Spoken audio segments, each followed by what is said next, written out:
Hi, I'm Irv Brown. I'd like you to meet a very special person, John Elway. John is one of the best quarterbacks playing the game. His arm strength, his scrambling ability are unsurpassed. Now, he grew up in an athletic family, the son of Coach Jack Elway. John excelled in high school. He went on to a great career at Stanford. In the year of the quarterback, 6 were drafted in the first round of the NFL. He was the #1 selection. He's right on schedule. You're talking about a future Hall of Famer. Now, through it all, he remains the kind of guy you'd like to have as a friend. You're about to participate with an exciting videotape, and I do mean participate. You'll sit down the first time and watch this tape all the way through, and then head for your field and try it out. Right in the middle of some pass, something John Elway said to you will suddenly just make so much sense. You'll plop this tape back in the machine, you'll watch that section over and over again. Participation. One other thought. Try to get someone else to watch it with you. Get your dad, your mother, or a buddy. Talk it over, and then go out in the backyard and catch your passes and help coach you. Get a lot more out of it if it's shared. This tape is divided into several sections. First, we'd like you to meet John Elway without his helmet on. John will talk about competition and teamwork, about failure and success, about leadership, and above all, about giving your very best. The thing that you've got to do, and a guy that's going to be mental tough and in the end is going to be at the top, is a guy that doesn't quit, that can put that failure behind him and not look for excuses for those failures, but look to the future and stay positive and look for good things to happen, and they will. Then the main feature, John Elway on offensive football. Step by step, John takes you from the huddle to surviving defensive linemen. You're going to learn just how many things can go wrong on a snap. You'll learn the 3-step and how precise a dance it should be. You'll read the defense and know the ins and outs of all the best pass routes. You'll learn about passing from one of the best passers in the game, John Elway. In the exercise segment, you may be surprised at some of John's comments. What are the 3 best exercises according to John? What about weightlifting? How about karate? Swimming? You look at all the guys that have great quickness, and they've all got great flexibility. So anything you can use that will give you that flexibility, whether it be gymnastics or the karate or any of those type of things that can give you that added flexibility, is going to help your quickness. Now, one thing you're going to hear John say over and over, there are no shortcuts. Nothing replaces practice unless it's drills. He included some passing drills he thinks you're going to like. Some of these drills you can even do alone, even while you watch television. John Elway is a superb athlete. We all know that. But you know what? He's so much more. He is a son, a husband, a father, and short, a person. He has a life outside of football. He knows the value of balancing life, of balancing academics with athletics, of balancing football with other sports. He was a professional baseball player. In an in-depth interview, John shares his views on food, sleep, drugs, study, and parents. I'd call my mom and dad, and they were always the big boost. They were always the ones that kept me going, kept me working hard, and you know, with their positive attitude, when you've got a great deal of respect for your parents like I do, their word means a lot to you, and they're definitely the ones that got me through that first year. John Elway can help you fine-tune that spiral. But you know, this tape ain't gonna make you a better athlete or a better quarterback or a better person. Only you can do that. You can do that, but you can get help. Your coaches and teammates, of course, they're so helpful. Watching the best do their thing on TV, that can't hurt either. But don't ignore help a lot closer to home. In fact, in your home. Look to your family. Talk over your goals with them, and then go to work. For John and for everybody who worked on this tape, I'm Irv Brown. We hope you enjoy working with it. Good luck. Intangibles. You can't drill or practice intangibles. You live them. Sometimes they make the difference between winning and losing. All the football training that you have and everything, you're still talking about later life, and life does go on after football. And we're talking about some things that people can use during those days? Well, I think that's the whole idea behind athletics. I think that you get into a situation with football and everything involved in football, the competitiveness, the teamwork, working with teammates and all those different type of things. All those things are going to help you later on in life. Whether you get into business, you've got to be competitive. If you're not competitive in the business world, you're never going to make it. And it's the same way on the football field. If you don't have the teamwork on the football field, and it's the same way in business. If you don't have the teamwork in the business where you've got everybody working together to get one single goal, whether it be the one big contract or whether it be winning the Super Bowl, the attitude's all the same. It all comes behind the competitiveness, and that's everybody working in one direction. Anything that I play, I want to be the best at. And whether it be tiddlywinks, whether it be, like you said, video games, pool, golf, I want to be the best at it. I want to be the best that I can be. And, I think that competitive attitude it helps me improve, whether it be in the golf game or the outside sports that, aren't major to me. But anything involved, whether it be, timing yourself to get your slippers, or anything like that. My dad always used to time me to go get his slippers, and I'd want to break the record every time I'd go do it. So, those things can, it's something that I'm grateful for, and I think it's got me where I'm at right now. I think the thing that I've always think about and remember are the guys that always fight back, that are always coming, that play 100% down in and down out. A lot of times you see guys that are great athletes, but you don't ever know when they'll play great one play, and then the next play they'll take it off. I think the guys that I respect the most are the guys that play 100% down in and down out throughout the game. What are your thoughts on leadership? Well, there's a lot of things involved in leadership, and I think especially at the quarterback position, you've got to be a leader because you're the guy that's doing all the talking in the offensive huddle. That's not to say that an offensive lineman or a tight end or a wide receiver can't be a leader because we have leaders that are offensive linemen and wide receivers on our team. But as a quarterback, you've got to be a leader. Leadership is not given. Leadership is earned. It's earned through respect. It's not something that, well, I'm the quarterback, I'm automatically going to be given that leadership and that respect that when I say, let's go, they're going to listen to me. It's earned, and it's something that takes a while. But if you keep working and play well and those players know that you're giving your 100% to do everything you can to win that football game that day, they're going to respect you, and therefore you're going to be a leader to them. The type of leader that I like to be, I like to lead by action instead of by words, and that's in practice, working hard, running between drills, and doing every drill full speed so that I'm improving myself during practice. And so when you walk into a room, you'll be able to notice some of your leaders, but then there's also those leaders that are kind of withdrawn a little bit, but you get them in a working atmosphere, and you know what type of person they are.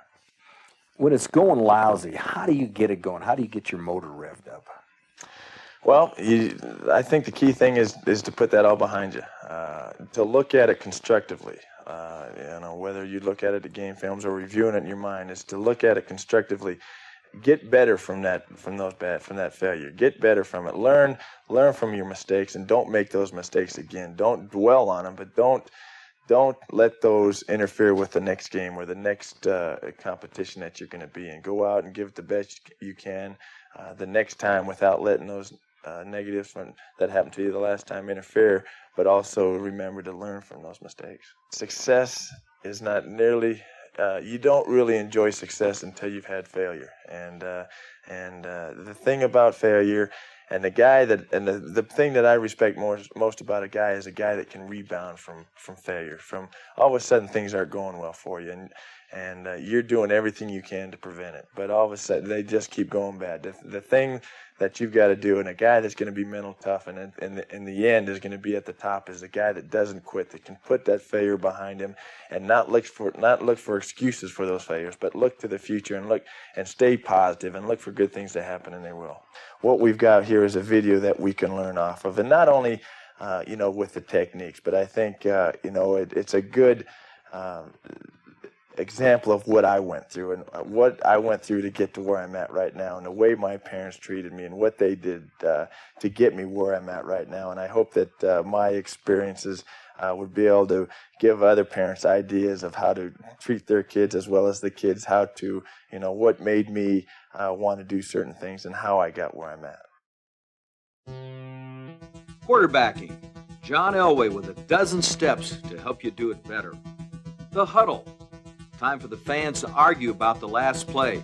But for you and your team, the huddle is probably the most important thing, because whether you're on offense or defense, that's where everything starts. It's where the quarterback walks in the huddle and gets the play called so we can get to the line of scrimmage. The thing about the huddle is it can be a place where guys can discuss what's going on. A receiver can tell me what they can run if they've got this route or that route, or an offensive lineman can tell me what play they'd like to run. 22's playing me loose on the outside. All right, listen up. But the thing is, once you get through that and it's time to call the play, you've got to get total respect and have everyone be quiet, have them look at you in the eye, and total silence. And while you are in the huddle, you've got to be loud. You've got to make sure you enunciate and make sure everything is that you said is heard, so that everyone knows exactly what they have to do. 121, waggle solid, center out. 121, waggle solid. Ready? Right. you call the play. You break the huddle. You walk to the line of scrimmage. Now, what are you looking for?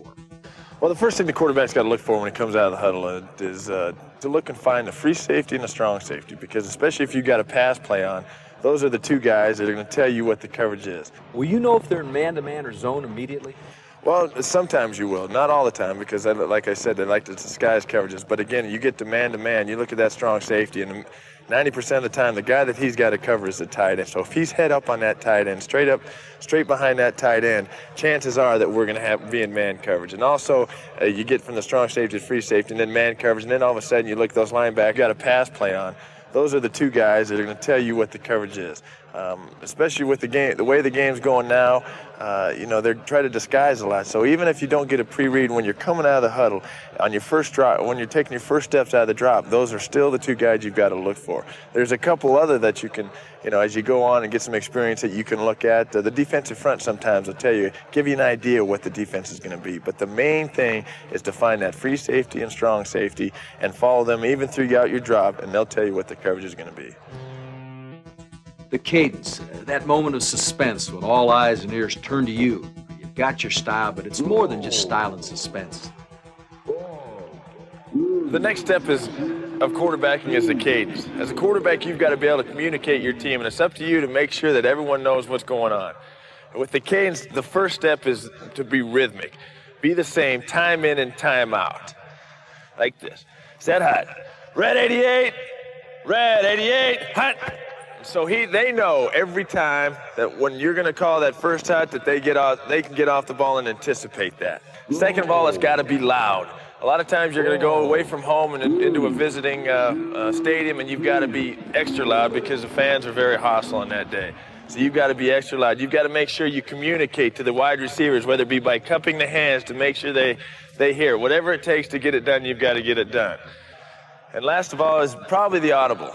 I think the audible is it's a good thing, but it can be overused. For me, an audible is to get us out of a bad play. If we got a defensive front that we cannot run a play into, then I want to use an audible. The key thing of an audible is not to make a good play better. It's to make a bad play good. The snap. You've taken a million of them. Now, what can possibly go wrong? One of the most important things on offense is the center-quarterback exchange. If you don't get the ball from the center, nothing happens on offense, and you're wasting plays that could have turned into maybe some long yardage for you or a touchdown possibly. The thing that I like to do as a quarterback with 5 different checkpoints is, number one, make sure my thumbs are together. You got to have those thumbs together because that ball comes up pretty hard, and you do not want them to split your hands. So you want to make sure those thumbs are together. Secondly, want to make sure that the center knows where your hands are. So when you put your hands underneath the center, that top hand's got to give the center plenty of pressure so he knows where he has to snap that ball. Thirdly is whenever you put your hands underneath the center, make sure that your hands are ready to take a snap. For 2 reasons. Number one, if your hands are closed and that center snaps the ball unexpectedly, it can hurt your hands. It can break your fingers and you can miss some games and that type of thing. Once you put your hands in there, your hands have got to be wide open, thumbs together with the pressure, and you've got to be ready to take that ball in case you're trying to pull someone off sides. If we have a count on 2 and they jump off sides on 1, our center is going to snap that ball, and you've got to make sure that you're ready to take that so you don't fumble that ball when he does snap it early. And fourthly is to make sure that you know what the count is, And you do not want to anticipate that count and pull out of there too quickly, because that's the main reason for a quarterback center exchange that happens to be left on the ground, is because the quarterback leaves too early. And last but not least, is probably one of the most important things, and takes a lot of work between you and your center, is to make sure you get that ball where you want it and you get the laces. If you have to take a 3-step drop and get rid of the ball, you want to have those laces so you don't have to adjust it a whole lot. Set.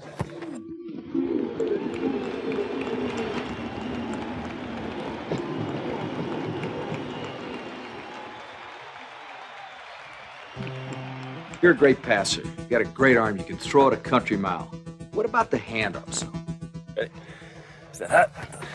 Most important thing about getting the ball on a running play is to make sure you've got 2 hands on the ball and you pull it into your stomach. You want to have 2 hands and a firm grip on that ball, because there's a lot of people pulling, and guards pulling, tackles pulling inside.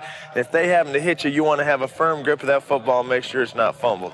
Secondly, as you open up and you're giving it to the running back, you want to make sure that your running back has a good pocket. That's his job, to give you a good pocket. Inside elbows, you know, see Jim here, he's got his inside elbow up. That's the way you always want to take the ball as a running back.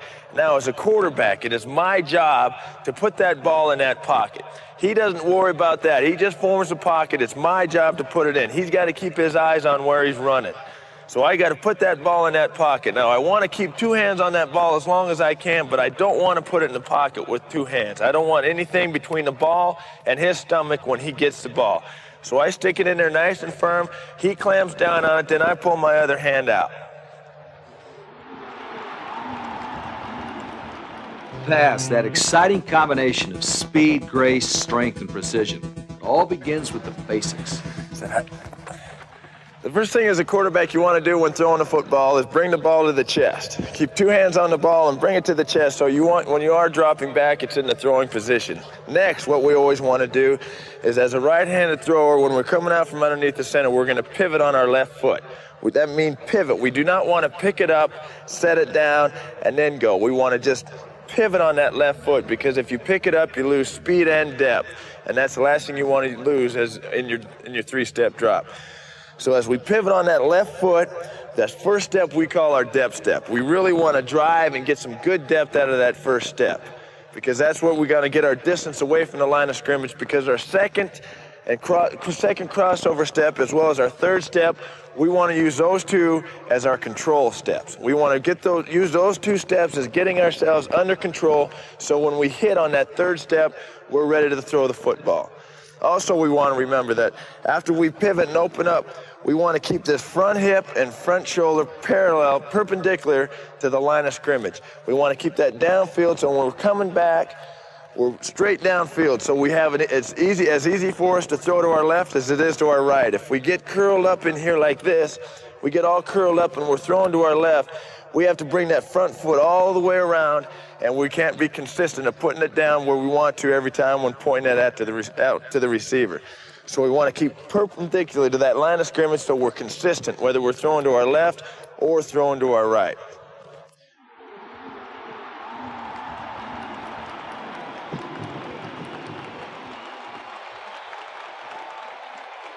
The 5-step drop. Now, you're talking bread and butter for John Elway. The 5-step drop is probably the drop that the quarterbacks use most in football. And on the 5-step drop, again, we want to pivot on that first step with an under control step on that first one, then a crossover. And then on our third step, we want to use that third step as our depth step, the step to get us away from the line of scrimmage, to get us deep, and so we can have more room to throw the football. With our 4th and 5th ones being our controlled steps, to get us under control. With the ball right here, we're ready to throw. When we hit on that 5th one, we're ready to throw the football at any time. We don't have to take a hit step or anything like that to get ready. We're under control, ready to throw the football when we hit on that 5th step. Now, what do we use a 5-step drop for? Well, it's more the medium range passes. We like to use those for the hook routes, the square outs, the curl routes, and even sometimes, depending on the call, we can throw a fade off the 5-step drop.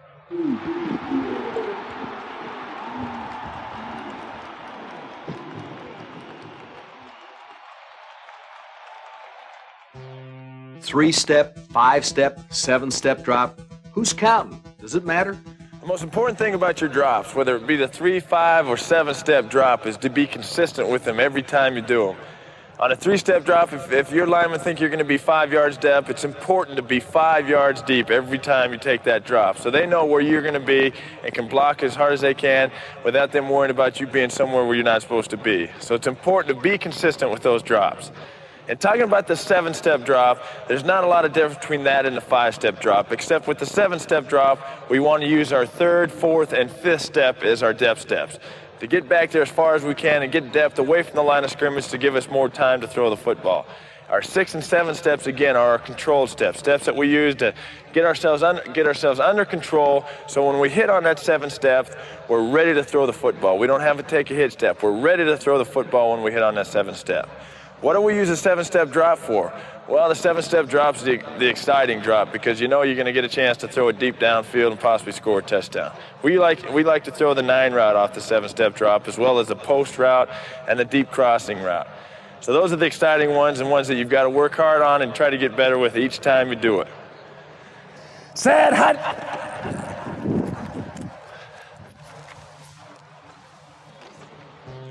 Those defensive linemen are getting closer each time. They look like they're getting bigger, too. Now, will rolling out help? Down, odd, ready, set, go. Well, the rollout and the sprint out are great. I think that people are using it a lot more now, and the advantages of rolling out is, one, the defensive linemen don't know where you're going to be. When you roll outside, they're so used to taking a 5 or 7-step drop where you've been consistently in the same place the whole time. Now all of a sudden you're rolling out, getting outside of the pocket and trying to set things up outside, and it really confuses and really kind of takes pressure off the offensive linemen, because the defensive linemen can't get nearly as good a pass rush as they would have if you were dropping straight back.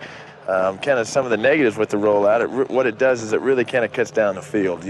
If you roll out to the right now, you don't have too many quarterbacks to throw back, so you're really only using half the field, and therefore the defenses kind of have a tendency as you roll to roll with you, and it really kind of closes down the zones and to the side of the rollout. So there's a lot of advantages with it, but there's also some disadvantages. Quick thought, John.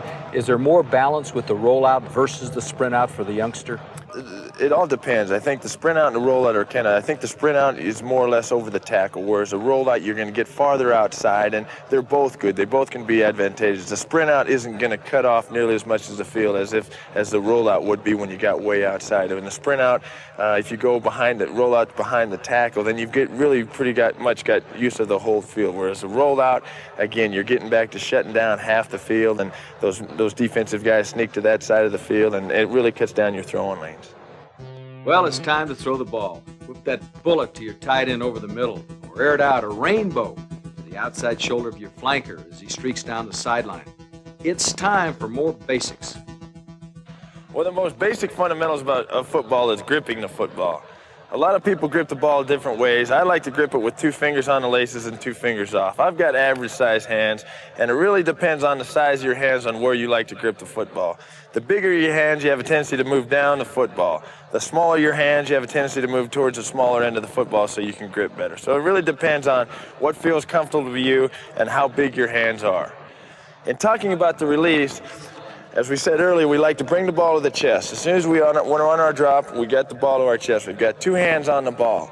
Now, the last thing we want to do when we get to this point is drop the football. We want to have as a quick release as we can, but we also want to have some power on the football. And that's not by dropping it down here. If we drop the football, it's going to slow our delivery quite a bit. So we want to have the football here, and we want to take it back this way. We don't want to drop it. We want to take it back here, so when we get back here, we get our power from back here. Now, when we come through, we want the ball to come off the index finger. This index finger right here, and it comes off the inside. As it comes off that finger, we push with that to get the ball rotating. And to keep in fluid motion there, we push that ball and put that thumb in the offside front pocket. So we get that rotation, we get a good spiral on the football.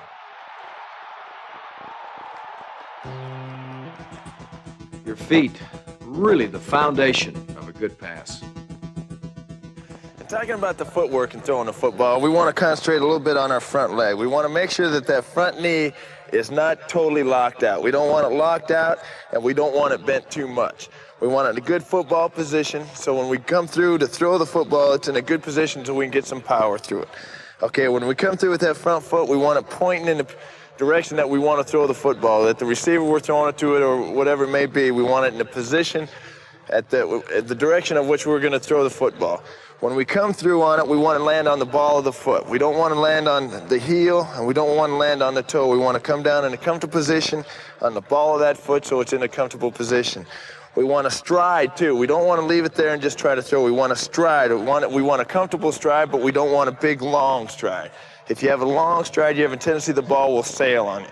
So it's a nice, comfortable stride, coming through, pointing that front foot in the direction you're throwing the football on, and landing on the ball of the foot. With the back leg, again, good, fun, comfortable position. We don't want the back leg locked out, and we don't want it bent too much. We've got to have it bent, so we've got a good power position. So when we do drive off that leg, we've got good power. We want to drive off again on our back foot, on the ball of that back, on the ball of the foot in the back. So we can drive off, the legs bent, and when we do come through, we don't want to leave that foot there. We want it to be natural, come through and follow through when we throw the football. So we step at the way we're throwing it, throw it, and come through.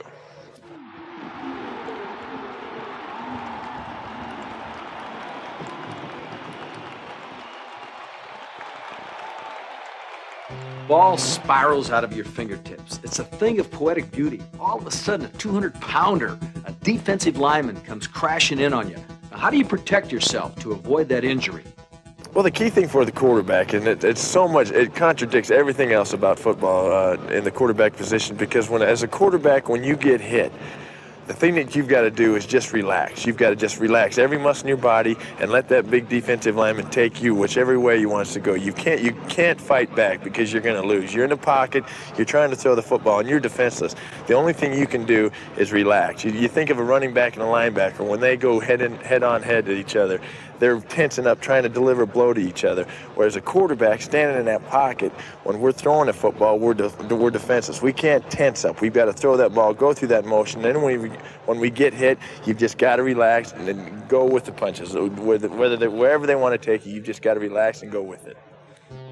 All right, now it's time to throw the football. Where do you throw it? Who do you throw it to? It all depends. Crucial third down. You need this first down desperately. Go to the hook pattern. Down, on, ready, set, go.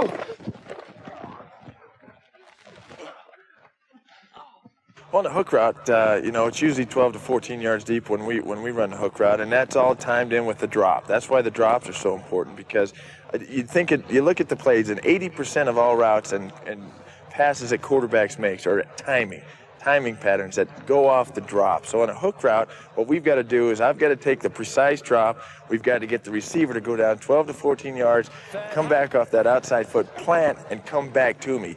Especially on those inside routes, a hook route or any slanting route or any type that, he's always got to be coming back to the quarterback so there can be no one that cuts in front of him to take that ball away. If you make a mistake with the hook route, do you make it low or high to avoid the interception? The thing about a hook route, you can never be wrong if you're low, because chances are the ball, if the ball's dropped or it's really bad, it's going to hit the ground. But on a hook route, when it's a high pass and the receiver has to go up to get it, chances are that ball can be tipped. And especially in a 3-deep zone where they've got people behind that hook route, if it gets tipped up in the air, chances are it's going to get picked off.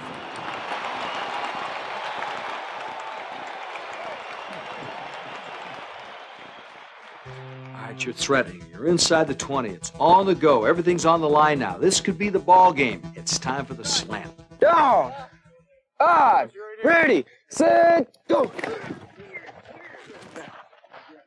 Well, the slant in is a good route, especially like you said, down in the goal line area, because it's a short route. We throw that slant in off a three-step drop, and the receiver's taking 5-step drops and breaking at a precise 45-degree angle. That's again where we get back to the precision of the routes. They've got to be just right so we know where to throw the ball. Again, the slant is we don't wait for him to break to see where we're going to throw the ball. It's another timing throw where you've got to have confidence in your receiver that he's going to be where he's supposed to be. You take your 3-step drop and throw that ball, and that's one of those throws that against zone you're going to have to stick it in between those linebackers, and then man-to-man you're going to have to make sure you keep the ball in front of him, because man-to-man there's going to be a guy right behind him.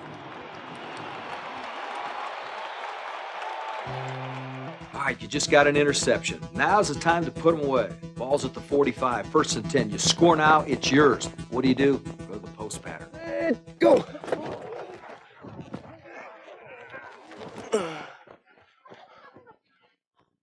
Well, there's no question, whether it be man-to-man coverage with the guy free in the middle with the free safety free in the middle, or three deep zone with the man in the middle. The thing about the post route is it's a deep drop, and it's a chance for you to throw to the end zone and get a touchdown, and that's when you can use your eyes. They talk about quarterbacks using your eyes and looking people off. That's when you can with the free safety. If you look to the left, you've got a post with the wide receiver out to the right, and you stare down a receiver to the left, get that free safety to cheat to that guy, and all of a sudden you run the post in behind him. That's a chance for a big play. So the post route is a great route, and it's one that you can just lay up. You got to lay up and let the receiver run to it.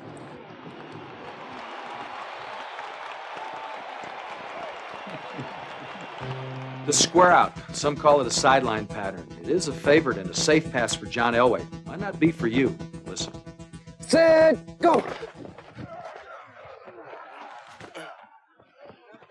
It's a safe pattern anyway. You know, it helps to have a strong arm because that's a tough throw. And the thing about the square out route, we usually run that off a 5-step drop. It's another timing throw. You don't wait till he breaks to throw the football. You've got to have that timing through practice, time after time of throwing it with your receiver to get that timing of the square out down. But the thing about the square out, and it's another route, you cannot throw the ball behind the receiver. If the ball is behind him, those are the ones that always get intercepted. That ball's got to be thrown to the sideline so the receiver can run to it. And a lot of times, he's going to go out of bounds after he catches that ball. That's the aiming point that you want, that he can catch the ball and get out of bounds.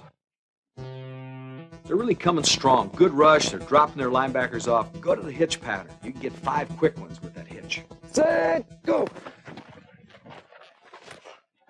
Well, the hitch is a 3-step drop for us, and it's one of those quick patterns where you want to read the defense, but it really doesn't matter what defense there is, because if you run the hitch routes, which we call as we just run 5 steps and turn around towards the quarterback, and it's our job with a 3-step drop to get the ball there as fast as we can. So we're not messing around on our drops. It's a fast drop we can, and we whip that ball out there and get it there before that outside linebacker can get there if they're in zone, or if they're in man before that cornerback can react up to it. All right, you're getting a lot of time to throw the ball. Thanks to your lineman. Go with the deep cross. Go.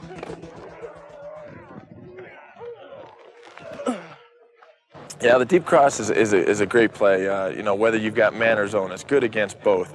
The thing about the deep cross is there's a free safety back there, and you've got to make sure that you clear that free safety out, whether it be a post with the backside or running the tight end up the middle. You've got to somehow get that free safety out of there. And you can also do it with your eyes as a quarterback, getting back to looking people off. So looking them away from that deep cross, so when you do come back to him, you can get it to him as quick as you can. You can get it to him out of his break.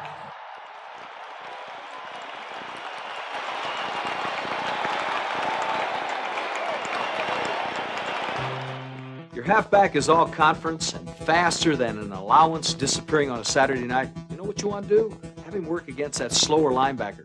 Go to the swing pass. Go. Well, that's kind of the mismatches you like as a quarterback. When you get a big linebacker on a quick running back, you feel like you've got a pretty good chance to get a completion there, because those running backs usually can run away from those linebackers. Again, you get man-to-man coverage. You want to stay with that guy, because chances are he is going to be open. And so it's just a matter of, hitting him. And when you get man, it's not so much of a timing pattern, especially with the running backs. Those are the times when you want to wait until he comes out of his break, let him stretch that guy, get away from that guy, and then throw the football. So the running back patterns aren't nearly as timed routes as the wide receiver routes. Not every pass pattern is going to work for you. You've got to learn your own strengths and your weaknesses. Now, what works and what doesn't work for John Elway? I've got a pretty strong arm, so I like to throw the deep outs, the 20, 25-yard outs, because I know it's a very safe pass, and the chances of it, if it does get tipped, it's going to get tipped out of bounds. So I feel real comfortable throwing those deep outs. I'm a lot better at it now, but the ones I really had a tough time adjusting to were the deep crosses, because a lot of times when you get a zone with the deep cross, you've got to go over people. So when you go over those linebackers, you've got to have some touch in there. And I really didn't have a lot of touch when I came out of college, and it's something that you've got to develop and work on, and that's by taking a little bit off the ball, put a little loft on it, and go over those linebackers. Okay, big day. You just completed 16 out of 23, a couple of touchdowns, no interceptions. Before you accept all the congratulations and accolades, better listen to this. Well, the key thing is, your offensive lineman as a quarterback, the offensive line is going to take care of you to their utmost. And the thing about playing quarterback is you're going to get more credit than's due, and when you're going to get more blame that's due. So there's really no middle of the road for a quarterback. Whereas an offensive lineman, they're always going to be. They're not going to give very much praise, and they're not going to take very much criticism. So the thing that you want to do is, as I always do, and I don't feel like I have to make myself do it. I think they're great people, and they go out and they're playing their heart out to block for you, even though they're not getting the fame, but they're working their heart out. And I think that as a quarterback, you can never give them enough credit. You want to be the best you possibly can be. You want to achieve your maximum. Should you play football year-round? Should you lift weights? What about the other sports? The three things that we've all heard about since grammar school: pull-ups, push-ups, and sit-ups. What do you think about that? Well, they're all great. I mean, if you don't have access to a gym, to weightlifting, all three of those exercises are good. I think that you listened about what Herschel Walker's never lifted a weight in his life. All he's done is push-ups, pull-ups, and sit-ups. He used to do sit-ups sitting in front of the TV during commercials and do push-ups before he went to bed. So I think he's an example that, those three exercises right there, can be a great help to you. Did you lift weights in high school? No, I didn't. I didn't lift any weights in high school, and really didn't lift very many weights in college. I think that it was my dad's theory that you never want to lift weights until your body is fully matured, I'm all for that, because I think that a lot of times guys worry about bulking up and getting really strong, and it really kind of restricts whether it be a quarterback or throwing motion. It really tightens the person up, and when you're younger, it can do different things to the tendon that might hurt you later on. So, I don't know if I'm totally against lifting in high school, but I think if you did lift, it would have to be very high repetition with not a lot of weight, just more of a conditioning program than it would be to build bulk. As I understand it, though, you lift now a great deal. In fact, put on 12 pounds of muscle during the off-season. Yeah, I really got into it since I've been here in Denver. My first year here, I took quite a beating and missed a couple halves and a couple games because of injury. And I think that after that year, I decided that I didn't want to miss any more games. And I thought if I put a little bulk on, put some pounds on, as well as condition the muscle, that I'd be able to take that beating week in and week out and be able to bounce back if I did get injured. And it's really turned out great for me. Clyde Leveillette was a very heavy youngster. In the 5th grade, his mother gave him a jump rope. Not only did he go on to become a very agile youngster, he went on to become one of the great basketball players in our country at the University of Kansas. He was an All-American. Do you believe in jumping rope? Do you use a jump rope yourself? Well, I think it's good. I've never done a lot of it just because I was never really exposed to it. But we've started doing it in our off-season program here. We do quite a bit of jump roping, and I can see where it's helped me as far as foot quickness and that type of thing. So jump roping can be good. The thing about you talk about his mom giving him that jump rope is the thing is he wanted to do it. My mom could have given me a jump rope, and if I didn't want a jump rope, that jump rope was going to sit and get cobwebs on it. So it's a matter of wanting to do it. Your teammate, Steve Watson, catches a lot of passes from you, and he has used karate to really help himself improve his strength and quickness. Do you have a thought on karate? Well, I think one thing about karate is a great it's great for flexibility. The quickness is one thing that comes out of it. If you're not very flexible, you're not ever gonna have great flexibility. You look at all the guys that have great quickness, and they've all got great flexibility. So anything you can use that will give you that flexibility, whether it be gymnastics or the karate or any of those type of things that can give you that added flexibility, is going to help your quickness. A lot of people, particularly when the playing days are over, go to the life cycle, the exercise bike. Do you have a thought? Well, that's what the thing that I really like. I've got a bad knee, and so the thing about the life cycle, or even riding a bike, is that you don't have that constant pounding on the legs and the knee joints and all the joints. And so, I think that the stationary bikes as well as a movable bike are great. You'll hear the thought that swimming is the best single exercise that anyone could have, particularly go with it later in life. Do you swim? I do every once in a while. I'd like to swim more than I do, but my wife's a great swimmer, and she's always trying to talk me into getting down there. But the thing about swimming is that it gets the whole body. Cardiovascular, you're working very much, as well as your shoulders and your arms and your legs. And so the thing about swimming is your whole body's getting to work out at one time. Off-season running, what do you do? Well, we start our off-season program at the end of March, and it goes for about 4 months until we go to training camp in July. And we start out slow, and that's the key thing is to start out slow and gradually build yourself into it. If you start out all of a sudden haven't run in 3 months, and now all of a sudden you're going to say, well, I'm going to go out and get in shape, and you go out and kill yourself the first day, you're not going to want to go out the next day. So the key thing is to remember that it's going to take you 2 or 3 months to get in top competitive shape, and the thing to do it is to make yourself want to do it, and that's not to go out there and kill yourself that first day. It's to gradually improve it and do more and more each day. 5 ways to improve your passing skills. Hey, you can even watch the tube. Let's take a look at collect and throw to start with. You know, drills are terrific, but when it really boils down to it, the way that you learn to throw was just by throwing the live bodies. Oh, there's no question. I think that we can show people some drills and ways to strengthen your arm, ways to work on your drops and get them so they're precise, and so you're doing the same thing every time. But the thing that you've got to do is be able to put it all together, and you've got to throw to live bodies. And even in situations when you don't have live bodies, you've got to work on taking your drops and throwing at something. Put up a dummy or something, and it doesn't necessarily have to be moving, but it helps to have live bodies. But if you don't, set up, take your drops, set up, and throw to something.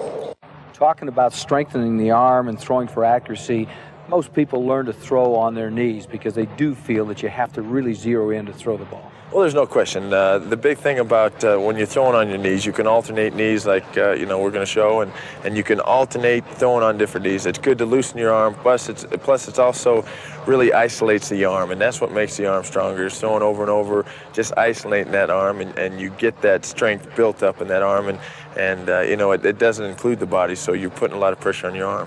One of the great drills, both for baseball and football, to strengthen the arm, we just call it the back away drill. You use all upper body strength, spread your legs, throw, and then you back off a step. You've used this some. Yeah, and that's, again, another one where you're using all your arm. You're keeping your body and your hips out of the throwing motion and trying to use your arm just to strengthen that and, improve your arm. An interesting drill and a fun drill is the TV spin drill. Everybody lays on the ground, throws it up to the ceiling. You've tried to put a hole in the ceiling, but you're working on your spin. Well, there's no question. That ball is, you can do it in your living room while you're watching TV and just laying on your back and seeing how close you can get it to the ceiling. But the best thing about that is it gets the ball to come off your hand well. It gets the ball to come off that index finger, and you're doing it time and time again, and you're getting that tight spiral as it's going towards the ceiling. So that's a very, good drill as far as, when you don't necessarily need a lot of spare time. You can do it in front of the TV, and you just lay there, and it's repetitious, so you get that feeling of it coming off well. We've talked so much about the importance of steps, a 3, 5, and 7 foot drop. If you do that in the basement and measure it out so that it's automatic when you step back, you're at 3. When you step back, you're at 5. You've done this. It does pay off in the wintertime. Well, there's no question. You can do it in your basement. And the thing is, we talked about earlier, you've got to be consistent in your drops. That depth has got to be the same all the time. And you've got to go straight back so those offensive linemen know where you are. And if you do that and you get that chalk and put it down on the thing and you take your 3-step drop and you're hitting on that chalk every time, and you do it over and over, you're going to get consistent at that depth. And you can work on the 3, 5, and the 7-step drop that way. And so you're getting to where you're consistently the same depth and straight back every time. What you put in your body really does make a difference. Now, John talks about junk food, and sleep. You look great and everything. Did you eat right as a kid? Were you conscious of good nutrition? Well, my mom was. I think that I was like any other kid who was never real conscious of it, but my parents did a good job in making sure that I ate well, 3 meals a day. My mom always worked when I was young, but she was always up an hour early making us breakfast. And I think that, because they were conscious that, me as well as the rest of our family all have healthy bodies. What about junk food? Do you mess with that? Well, yeah, everyone has to have a little bit of junk food. I think the one thing I try to remember is, eat junk food, but don't let it interfere with the 3 main meals of the day. Don't eat junk food at 3 o'clock in the afternoon and then not be able to eat your dinner at night. So, I've ate my share of junk food, but I think I like to use it and eat junk food for dessert. What about vitamins? Do you take vitamins? Well, my mom's always tried to press vitamins on me, and I think that it's a good thing. I think they can do nothing but help you and keep you healthy. For me, it's real tough for me to remember them all the time, but as much as I can, I try to eat vitamins, and to me, it keeps me healthier, and I'm extra conscious of it during the season because the last thing I want to do is have an illness during the season. You know, a lot of youngsters are really concerned with this question. What do you eat the day of a game? What should they eat the day of a game? Well, the thing that I've always concentrated on is the 2 nights before the game is an important night of sleep, as well as the day for the meals. 2 days before is when you're really going to get the energy that is for the game. So I concentrate on eating real well 2 days before the game because, and then the next day I'll eat, but I'll be thinking about the game and won't be able to eat as much. And then the day of the game I don't like to eat very much, so I like to eat some kind of carbohydrates, whether it be spaghetti or some breads. I eat usually when we're playing in that home game, I like to eat pancakes with maple syrup, and I'll have 3 or 4, and that's it. Yeah, that'll keep you going. Yeah. How much sleep do you require? Do you need a lot of sleep? Well, I like to get at least 8 hours. I think that that's very important for me because I play a lot better and feel a lot better when I get a good night's sleep. I think that a lot of times I can sleep too much, and I don't like to do that. So if I can get on a schedule and stay to that schedule where I'm getting 8 to 8.5 hours of sleep a night, I feel real good. Biggest problem probably facing our country, your stance on drugs. Well, there's no question it's a big problem with it, and I think that, there's by no means drugs should be allowed anywhere. I think that it's about time that people have stood up and really took a stance against it because it is getting bad, and I think there's a lot of peer pressure that is brought on by drugs, especially at the high school level, and because your friends are doing it, you feel you have to do it to be cool, and I think that when I was in high school, I felt cool because I didn't do it, and I think that we've got to have more people that stand up against drugs in that situation. Did you ever have to deal with a friend who was using drugs? Did that situation ever arise, high school or college? Well, usually if I had people that were doing drugs, I didn't want to be around them because one thing that I've always remembered is there's a lot of guilt by association. If there's other people around you that are involved in drugs, it wasn't a place for me to be because I wanted nothing to do with drugs at all. So my friends were all clean people and didn't mess with the drugs. You know, young people are so sensitive to what their heroes are doing. Do NFL people really have a responsibility to stay clean, in your opinion? I do. I think that it's an added pressure for a person in the NFL or any of the professional sports. I think people that are well known have a responsibility to the young people, and that's by it should come natural. I think there's some things that you've got to work out because you want to be like everybody else. But I think in a spotlight like you are, you've got to concern yourselves with it and realize that you've got a lot of people that are looking up to you, and you can be a positive influence on their lives. And I think that, if you help one person, you've been a success, and hopefully you can help more than that. Does an NFL quarterback really need a college degree or a mom?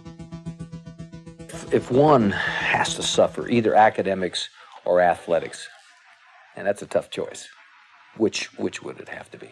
Well, it's definitely a tough choice. I'm not so sure that I want to. I think that the way I look at it is, when you set your priorities up, academics have to be number one, or academics has to be number one, and athletics has to be number one also. I think you've got to have 2 number ones. I think what you've got to consider is you want to be the greatest athlete you can be, but also you've got to remember that no matter what sport you go through, you're only going to do it if you're lucky until you're 30, 32 years old, and hopefully you've got 40 years to live after that, and you've got to be ready to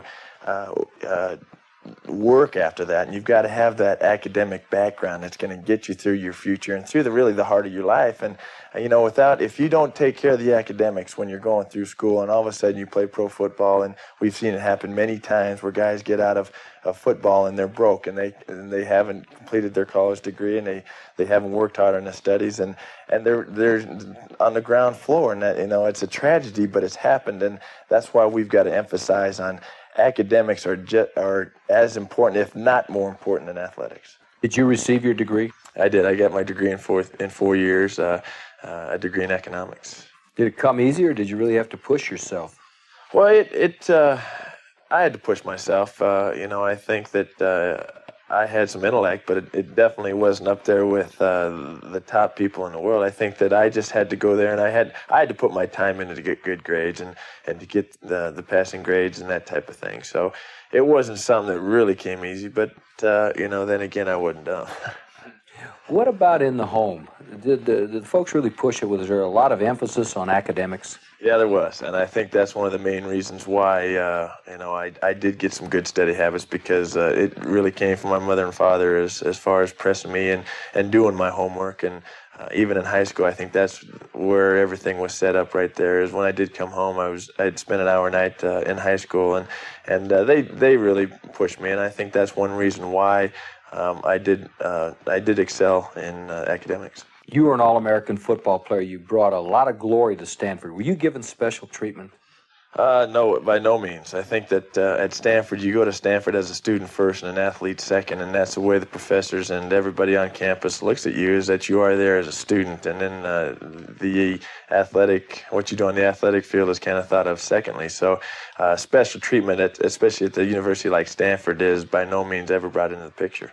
Could John Elway have been a golfer, a tennis pro? Well, I don't know. I think that if I would have tried, I would have given it my best shot. I think that, physically they're so much different, but I think mentally every sport is pretty much the same. It all comes down to mental toughness and how well you can handle adversity, and it's working over it and doing things time and time again as you get frustrated and you don't want to do. There's other things you'd rather be doing. It's the guy that stays out there and whether it be hitting the golf ball or throwing a football, it's the guy that's taking the extra turns. It's gonna make the difference down the line. When you're young, you want to do as many different things as you can. I don't think you have to get tied up in one sport or another throughout your life and just work on that sport. I think that, athletics as a whole, no matter what you're playing, if you're playing basketball or baseball or football, everything is going to help you further yourself as an athlete. And I think that that's one thing you don't want to limit yourself when you're young, is that doing one thing. Do as many things as you can. And then as far as throwing a football, I threw the baseball, and I just loved to throw things. If I was walking home, I'd be throwing rocks at telephone poles or just anything I could get my hands on. I could never get a dirt clod fight with anybody because I threw them too hard. But I dealt with that as we went along. And, I think that just being active and just throwing a football and having fun with what you're doing and until you get into the, high school. And then I think that's one time where you've really got to start getting down and really being conscious of throwing the football time and time out again. You play in a stadium that has 75,000 plus, and they've booed you. How do you handle that? Well, that's tough. I think that's something that comes with experience. I was booed quite a few times my rookie year, and I really took it to heart. But I think once you're in the league a while, and once you go through that situation, that you can't take it to heart. You got to realize that they're not booing you; they're booing your performance. And that's another. There you go again. Is saying the competitive guy comes right back out and says, "Well, I'm going to prove you wrong. You're going to be clapping before I get done." When you're in trouble, I saw you your first year as a rookie, and you were struggling with your confidence, throwing the ball and everything. Who brought you out of it? Did you bring yourself out of it? Well, I definitely didn't fight out of it myself. I had a lot of help. My mom and dad were probably the biggest help. I was back here by myself, and in a new territory that I didn't know. First year out of college, and still young at mind and heart. And the thing that I tried to do is be tough and just keep thinking that things are going to keep getting better. I just got to keep working. But then, of course, there were times where I thought that I wanted to go jump off the Empire State Building. If it had been in Denver, I probably would have. But I'd call my mom and dad, and they were always the big boost. They were always the ones that kept me going, kept me working hard. And with their positive attitude, when you've got a great deal of respect for your parents like I do, their word means a lot to you, and they're definitely the ones that got me through that first year. Well, that's going to do it. I hope you've enjoyed it. Remember, nothing replaces hard work unless it's smart work. You got to work smarter. And we hope with the techniques, the drills, the interviews, you will be able to work smarter. Maybe someday, who knows, when they're talking about great quarterbacks on a Monday morning, they'll be talking your name. Good luck.